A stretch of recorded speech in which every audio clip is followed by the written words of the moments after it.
The night the monitors began to scream, the emergency room froze for half a second too long. It was the kind of pause that settles into bones, the kind that tells you something has gone terribly wrong. Nurses stopped mid-step. A doctor's pen clattered to the floor. On the gurney lay a small boy with skin the color of candle wax, his chest fluttering like a trapped bird. 22 doctors would try to save him that night. All of them would fail. And then a single father, with shaking hands and a heart full of fear, would step forward and change everything. Arjun Malik had learned to read rooms the way other people read clocks. He could tell when his son was hungry by the way his voice thinned, when he was tired by the drag of his feet, when he was scared by the way he reached for Arjun's sleeve without looking. Right now, 8-year-old Ryan was scared. He lay beneath bright lights that made his freckles look like ash, his eyes searching the ceiling as if it might offer an answer. Arjun squeezed his hand and whispered the same promise he always did, that he was here, that he wasn't going anywhere, that everything would be okay even when it wasn't. Ryan had collapsed during dinner. One moment he was laughing at a joke Arjun didn't quite understand, the next he was gasping, his fork clanging against the plate. The ambulance ride had been a blur of sirens and numbers Arjun couldn't hold on to. He remembered only the way Ryan's fingers clutched his shirt, the way the paramedic's voice stayed calm while the city flew past in streaks of red and white. In the ER, the first doctor took one look and called for a team. Then another. Then another. Words stacked up like bricks Arjun couldn't climb: arrhythmia, hypoxia, refractory. Someone asked about family history. Someone asked about allergies. Someone asked Arjun to step back. He stepped back, but his heart refused to follow. They worked on Ryan for hours. 22 doctors rotated through that room, each bringing expertise and hope and a new plan that fizzled out under the relentless beeping of machines. They shocked his heart. They flooded his veins with medication. They adjusted tubes and lines and whispered to one another in urgent tones. Every time the monitor dipped, Arjun felt it in his chest as if the floor had dropped away. Between attempts, Arjun's mind betrayed him with memories.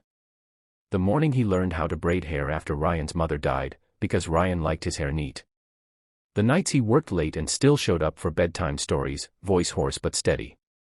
The first time Ryan asked why other kids had moms at school events and he didn't, and how Arjun had answered honestly without breaking. Being a single dad was a daily practice in courage, but nothing had prepared him for this. At midnight, the attending physician, Dr. Elena Cruz, pulled Arjun aside. Her eyes were rimmed with red, not from exhaustion alone. She spoke carefully, the way people do when they are carrying bad news like a fragile thing that might shatter if dropped. "We're running out of options," she said. "His heart isn't responding the way it should. We've tried everything standard." Standard. The word landed like a verdict. Arjun nodded because nodding was easier than speaking. He thought of Ryan's science fair volcano, how it had refused to erupt until Ryan had added a pinch of baking soda he'd almost forgotten. Sometimes, the missing piece was small. Sometimes, it was personal. What about his mom? Arjun asked suddenly. She had a heart condition. They said it was rare. Dr. Cruz paused. What kind? Something called long QT, Arjun said, the syllables sharp and familiar. She collapsed once when she was young. They said stress made it worse. The room shifted. Dr. Cruz called for a cardiologist. Tests were ordered, charts pulled. Minutes later, the diagnosis came back, tangled and terrifying. Ryan's heart rhythm was unstable in a way that didn't respond well to the usual protocols. The medications meant to help might actually be harming him. They changed course. They tried again. The monitor dipped anyway. By 2 in the morning, the team stood in a quiet circle, the kind that forms when hope has thinned to threads. 22 doctors had given everything they knew. Dr. Cruz met Arjun's eyes, and in them he saw a question she wasn't allowed to ask. That was when Arjun stepped forward. "I need to talk to him," he said. Dr. Cruz hesitated. "He's unconscious." "I know," Arjun said. "But he hears me. He always does." Time stretched. Finally, she nodded. They moved tubes gently. Arjun leaned close, careful not to disturb anything, and took Ryan's hand. It felt cooler than it should. Arjun swallowed and began to speak, his voice low and steady, as if they were alone in Ryan's room at home. "Hey, buddy," he said. "It's Dad. I know you're tired. I know this is scary. But you remember what we do when things get hard." He told Ryan about the day they learned to ride a bike, how Ryan had fallen and scraped his knee and wanted to quit. How Arjun had sat on the curb with him and said they could stop, or they could try once more. How Ryan had wiped his tears and said, "Once more."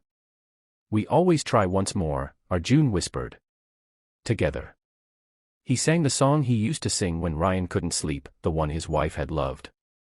It was soft and imperfect, his voice cracking on the chorus. The room seemed to lean in. Something shifted on the monitor.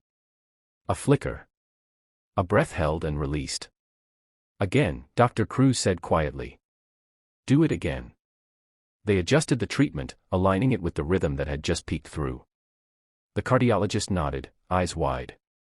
Arjun kept talking, telling Ryan about the camping trip they still needed to take, about the dog they'd been arguing over, about the stars they would count together. The numbers on the screen steadied, then climbed. Minutes passed like hours. Sweat trickled down Arjun's spine. The monitor held. At dawn, the room exhaled. Ryan's heart had found a pattern it could keep. It wasn't a miracle in the way people like to imagine, with bright light and sudden certainty. It was fragile and conditional and required constant care. But it was life. Ryan spent weeks in the hospital after that. He learned new words and new limits. He learned that his heart needed help, and that help came in the form of a small device and a routine he would follow every day. Arjun learned how to manage medications, how to read warning signs, how to be brave in new ways. The doctors learned too. They talked about the importance of listening, about the line between protocols and people. On the day Ryan was discharged, Dr. Cruz hugged Arjun without asking. "You didn't turn the impossible around alone," she said. "But you were the missing piece." Arjun shook his head. "We did it," he said, glancing at Ryan, who was busy showing a nurse his favorite superhero pose. Years later, when Ryan told the story himself, he didn't talk about the machines or the doctors. He talked about his dad's voice in the dark, about a promise that held when everything else fell apart. He said that sometimes the bravest thing isn't knowing what to do, but refusing to leave. The inspiring truth is this. Expertise matters. Science saves lives. But love has a way of reaching places charts cannot. When 22 doctors did everything right and still came up short, a single dad stepped forward with nothing but his heart, and it was enough to tip the balance. Because impossible doesn't mean unchangeable. Sometimes, it just means waiting for someone brave enough to try once more.